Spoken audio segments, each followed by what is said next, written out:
Welcome back to the channel, Survivors. Today we're diving back into the world of Aloft, and I'm going to show you guys how to make some custom furniture pieces. I showcased a handful in my contest video recently, and a lot of you guys are asking for the recipes or the blueprint that I used in order to make them. So without further ado, let's dive right in. So starting us off with the first one, and this is going to be the cabinet shelf combo.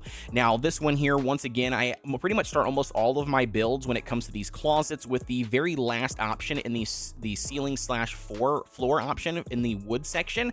This little tiny little square works wonders when it comes to placing it on the wall randomly. You can also turn off snapping if you want to, really fine tune adjust it to whatever you're trying to fit it to.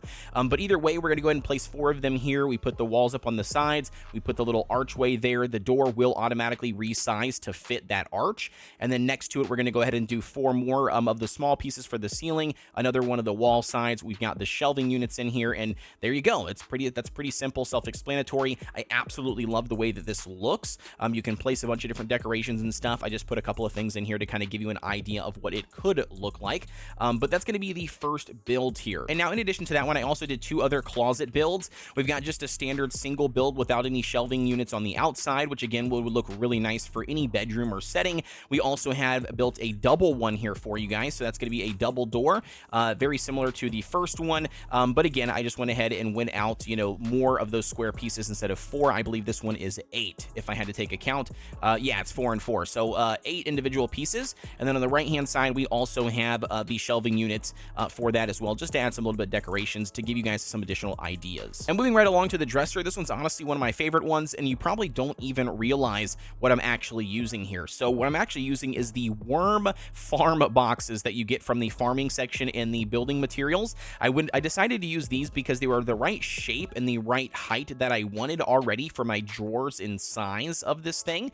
So I went ahead and placed those down. You kind of like stack them, overlay them the best that you can, get them lined up. Once you do, then the next thing you're going to look for is the opal, archway. If you don't have the opal archway, you can eventually unlock it in the game. It is available. It's not only available for creative mode, but you do have to get that blueprint. So it's going to take you quite a bit of time to get there. But when you do unlock it, you go ahead and place the opal frame, as you can see here, onto a blank wall. And then from there, you obviously can put the opal beam going across, or the the plank. As you can see here, I just place it in front to kind of hide that those are worm boxes, to really sell the idea that it's a dresser. I do like the little buttons they have on the front. It kind of also makes it feel like it's more like knobs, if you will, and it obviously goes with the arch.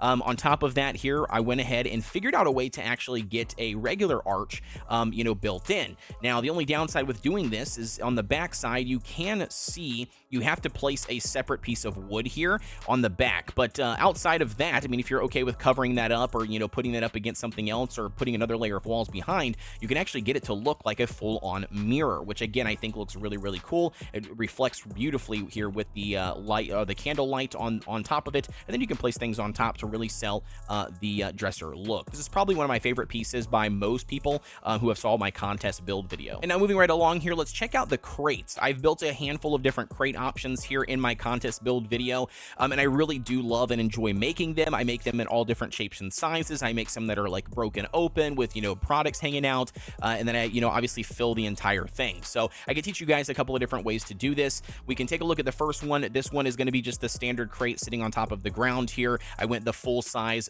square panel for the wooden walls, again all the way to the right, making it as small as possible, but you could use a regular size wall if you want to make some really, really big crates.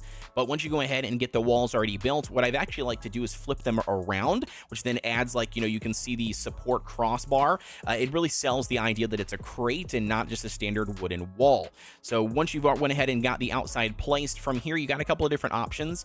One, you can try to crouch down and get inside and really close it up by putting a floor piece in there, or otherwise you could just leave the floor empty with the ground. It's not that big of a deal, especially if you're going to fill it. You can put a completely you completely close it up by putting another ceiling piece on the top, again reversing it if you want that the support beam to be on the outside to really sell the crate look. Otherwise, another option is you can actually leave the top of the crate open by using the smallest ceiling pieces. Once again, we only put them on the sides, on one of the sides, and then that would expose the other side, almost as if like you used a crowbar to pry it open, which again I think looks really, really cool. And then from here you can actually place items inside, so you can take whatever props you wish, whether they're the pots, whether they're the pumpkins, you name it, and you can fill them up. For this example, I'm I'm using the pumpkins, you just kind of, place the different sizes, different variations of the pumpkins, sometimes even the 3 stack. I just kind of, use it in there, stack them, make sure they're not popping out the sides of the walls, again, to really sell the fullness look of the crates. And as for the second one, I sold the idea of a smaller crate by just, sinking it further into the ground. Same principle here. Once you get the outside of the crate built, we can go ahead and either open, close it, whatever you decide to do, half close it, and then just place some items in. I went ahead and just placed some of the pottery items, and these are really fun and creative. You can use them across your island, and I think they just add to the fullness or the liveliness to your overall build. And now next up here, we have the bathroom build. Now this one is a little bit more challenging, a little bit more advanced, because it does require you to place items and remove items and, hide items, things like that. But I'm going to show you guys exactly how to do this, or at least how I created the toilet in my contest build. I went ahead and utilized the stone foundations. Now what I'm going to do is I'm going to actually remove one of them wherever I want to put the toilet, and then from there we're actually going to sink the toilet down a little bit, because I am using, this is actually a circle crop plot, like a decorative one, and it does sit pretty high, higher than what I want for a toilet to be. So I go ahead and place down a couple of these, again, last wooden option pieces for the ceilings and floors, the smallest square that you can get.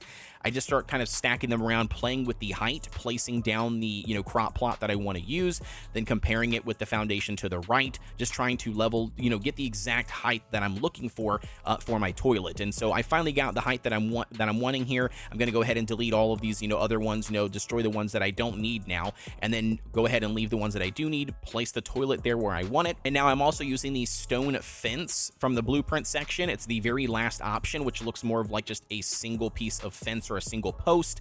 And then we're going to go ahead and try to line those up the best that we can here in the middle of the crop plot on, either side you want the back of the toilet or the tank of the toilet to be. Again, we're just going to kind of line this up the best that we can. Again, trying to make sure that the height is appropriate and what we want. So I went ahead and got something that I think I like. And then from here, I'm going to be lazy a little bit. I'm not going to take too much time to kind of rotate this, but you can go ahead and utilize the custom wood pillar option to then create your handle on whatever side you want and however you want it to be designed. I'm just going to place it here. I'm going to make sure it's a darker color so then it has a nice contrast with the back of the tank. And then that's essentially it. We can go ahead and take out our stone foundation, place the stone foundation back over top of everything, which again hides that there's stuff underneath there, because I love the fact that Aloft allows you to do this. Once you go ahead and do that, boom, now you can't even see that anything's underneath, and you've got a lovely little toilet. And then on the other side, we also have another crop plot, but again, this one is going to fit really well for a bathroom theme, in my opinion, so that's kind of what I used it for. I went ahead and put it in there as a bathtub alongside the toilet, even though the toilet's probably a little bit too big compared to the tub, but you get the idea. And then this one, I actually made a little bit of a different faucet this time. I was playing around with trying to get this this test build for you guys, but I went ahead and used the custom pillar up the center, and then I used a custom pillar piece like this, and then I placed a couple little custom pillar pieces on the other side for, again, contrast here to kind of make it look more of like an actual faucet.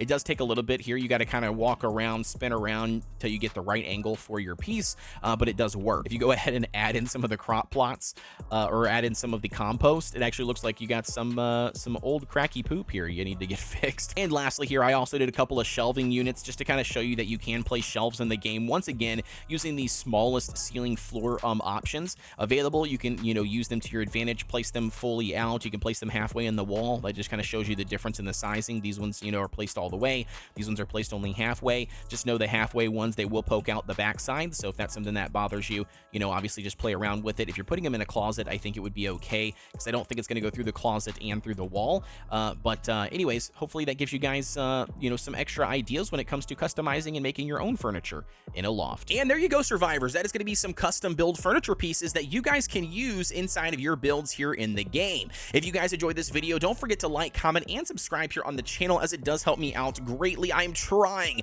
to hit 100,000 subscribers here in 2025, so any and everything that you can contribute, please, it will help me out tremendously. As always, guys, if you wish to join our Discord or stay up to date with anything I'm doing, you can always find that link down below in the description. But with that being said, as always, guys, I'll see you on the next one.